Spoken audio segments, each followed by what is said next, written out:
welcome back to Morning Thailand. Yesterday, the Constitutional Court has already agreed to consider two joint complaints lodged by an appointed senator and a Democrat Party MP, Kun Somjet Buntanom, against the Parliament President Kun Somsak Kietsuranon and also the Senate Speaker Kun Nikom Wayarat Panit and also 310 ruling Pheu Thai Party and government coalition lawmakers for approving a constitutional amendment on the qualifications of future Senate candidates. The judges in a 5-2 vote said they agree with the plaintiffs that Kun Somsak Kietsuranon and Kun Nikom and also 310 parliamentarians had been instrumental in pushing through the amendments into previous readings through unconstitutional means regarding the originality of the senators outside those allowed in the Charter's Article 68, Paragraph 1.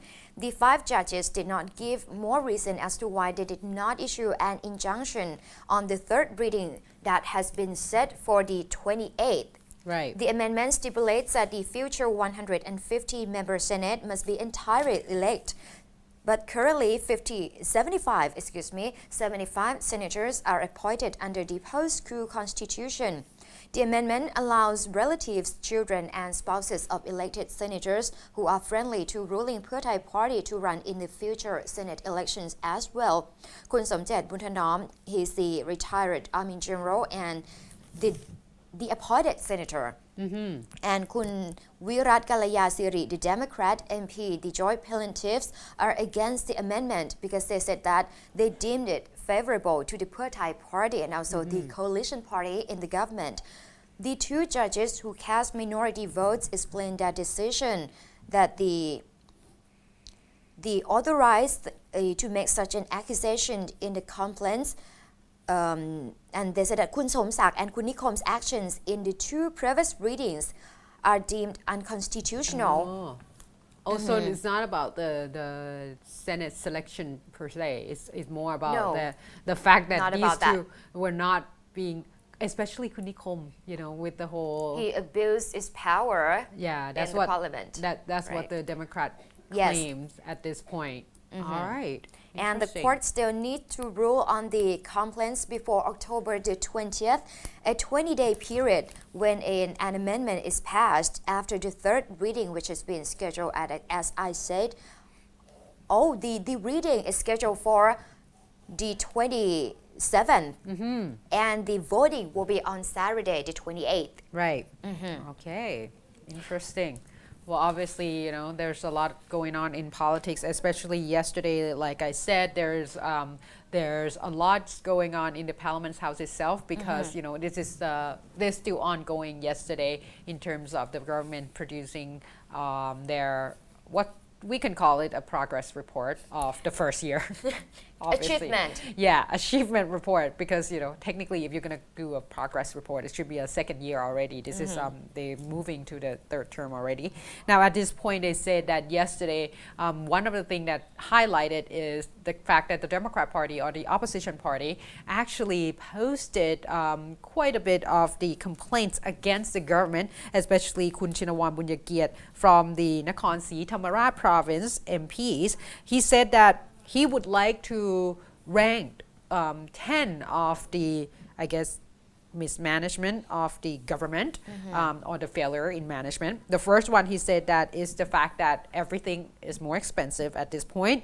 The second one is that reform panel seems to, or the reform and cooperation as well as unity in the country seems to be failing as well as the third one looking at the fact that the government has a project of reducing or closing down the small schools in order to create less budget for the education ministry.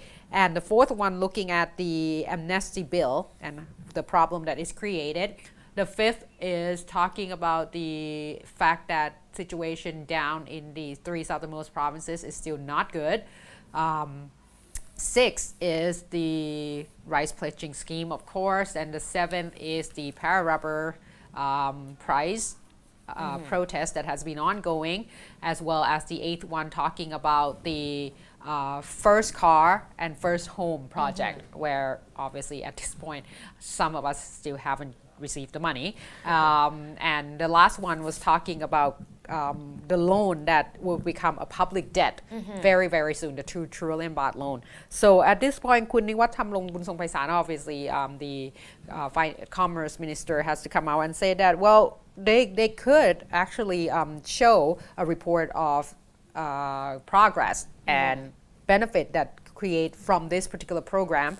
And at this point, คุณนิวัฒน์ Thamlong say that the rice pledging scheme is actually alternative projects that did not interfere with the market price and market mechanism, but we're not sure about that because obviously a lot of people would think otherwise. So at this point, all in all, they say that finally at the end of the day, a lot of the Democrat Party were able to make their points and such, and at this point there's a lot more to be seen. Yes. In terms of discussion, and hopefully we're going to hear about the Mae Wong Dam and then see what's going to happen afterward with the whole Kun Pawtrasop and Kun Sasin Yes. talk together with the Prime Minister as well. And of All right. course, from that, we take a short break. Once again, and up next, there's an issue Kun Gov or an revelation. Okay. There's a video clip surfacing that some government MP, the Pheu Thai MP, Yeah, I think has been logging in. the Democrats actually got that under their, in their pocket, saying that they have the clips, and they even showed it to the reporters yesterday, actually. So it's very interesting. So Kun Chen going to talk about that. Please stay tuned.